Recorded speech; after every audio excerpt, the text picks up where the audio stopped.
नमस्कार दोस्तों, आप सभी में विराजमान परम पिता परमात्मा को मेरा नमस्कार।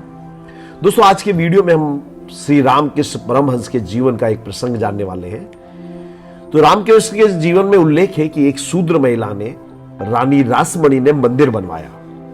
चूंकि वह शूद्र थी, उसके मंदिर में कोई ब्राह्मण पूजा करने को राजी ना हुआ। हालांकि रासमणी खुद भी कभी मंदिर के अंदर नहीं गई थी, क्योंकि कहीं मंदिर अपवित्र ना हो जाए। यह तो दोस्तों ब्राह्मण होने का लक्षण है। जो अपने को शूद्र समझे वो ब्राह्मण, और जो अपने को ब्राह्मण समझे वो शूद्र। रासमणी कभी मंदिर के पास भी नहीं गई, भीतर भी नहीं गई, बाहर बाहर से घूम आती थी। दक्षिणेश्वर का विशाल मंदिर उसने बनवाया था, लेकिन कोई पुजारी ना मिलता था। और रासमणी शूद्र थी, इसलिए वह खुद पूजा नहीं कर सकती थी। तो मंदिर क्या बिना पूजा के रह जाएगा?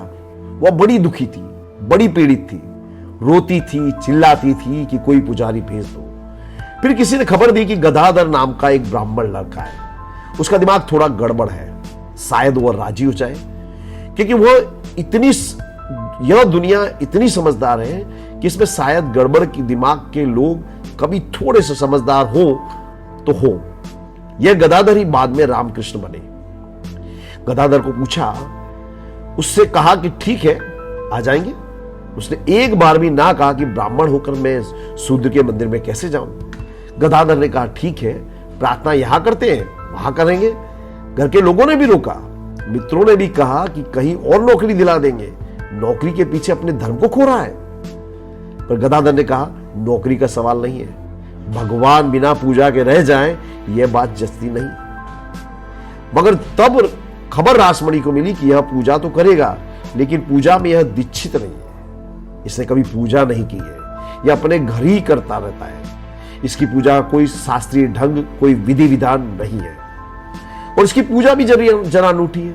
कभी करता है, कभी नहीं करता है, कभी दिन भर करता है, कभी महीनों भूल जाता है। और भी इसमें कुछ गड़बड़ है कि यह भी खबर आई कि यह पूजा करते वक्त पहले खुद भोग लगा लेता है अपने को, फिर भगवान को लगाता है, खुद चख लेता है। मिठाई वगैरह हो तो रासमणी ने कहा, अब आने दो, कम से कम कोई तो आता है। वह आया, लेकिन ये गड़बड़े शुरू हो गई। कभी पूजा होती तो कभी मंदिर के द्वार बंद रहते, कभी दिन बीत जाते, घंटा ना बजता, दिया ना जलता। और कभी ऐसा होता कि सुबह से प्रार्थना चलती तो 12-12 घंटे नाचते ही रहते रामकृष्ण। ये पूजा नहीं थी, ये प्रेम था। आखिर रासमणी ने कहा कि यह कैसे होगा। ट्रस्टी है मंदिर के, उन्होंने बैठक बुलाई। उन्होंने कहा, यह किस तरह की पूजा है, किस शास्त्र में लिखी है? रामकृष्ण ने कहा, शास्त्र से पूजा का क्या संबंध है? पूजा प्रेम की है। जब मन ही नहीं होता करने का तो करना गलत होगा, और वह तो पहचान ही लेगा कि बिना मन के किया जा रहा है। तुम्हारे लिए थोड़ी पूजा कर रहा हूं मैं, उसको मैं धोखा ना दे सकूंगा। जब मन ही नहीं करने का, जब मन में भाव ही नहीं उठता तो झूठे आंसू बहाऊंगा, तो परमात्मा पहचान लेगा।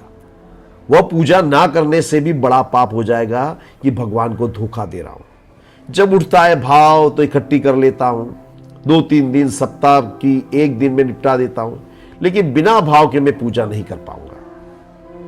उन्होंने कहा कि तुम्हारा कुछ विधि विधान नहीं मालूम पड़ता, कहां से शुरू करते हो, कहां अंत करते हो? रामकृष्ण ने कहा, वो जैसा करवाता है वैसा हम करते हैं, हम अपना विधि विधान उस पर थोपते नहीं है। यह कोई क्रियाकांड नहीं है, पूजा है, ये प्रेम है। रोज जैसी भाव दशा होती है वैसा होता है।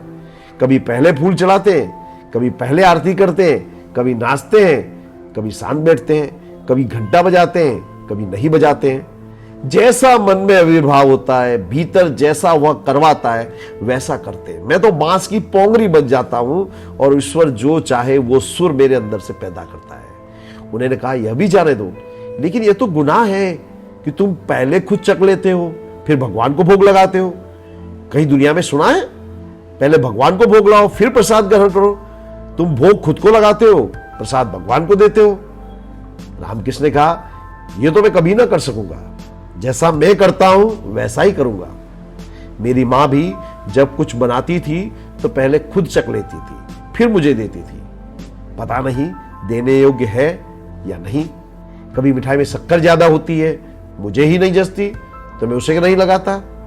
कभी शक्कर होती ही नहीं, मुझे भी नहीं जचती तो मैं भगवान को कैसे भोग लगाऊं? जो मेरी मां न कर सकी मेरे लिए, वो मैं परमात्मा के लिए नहीं कर सकता। तो ऐसे प्रेम से जो भक्ति उठती है वो रोज रोज नहीं होगी, उसका कोई क्रियाकांड नहीं हो सकता, उसका कोई बंधा हुआ ढांचा नहीं हो सकता। प्रेम भी कभी ढांचे में हुआ है, पूजा का भी कभी कोई शास्त्र है, प्रार्थना की भी कोई विधि है, वो तो भाव का सहज आवेदन है, भाव की तरंग है। जय श्री कृष्ण दोस्तों, धन्यवाद।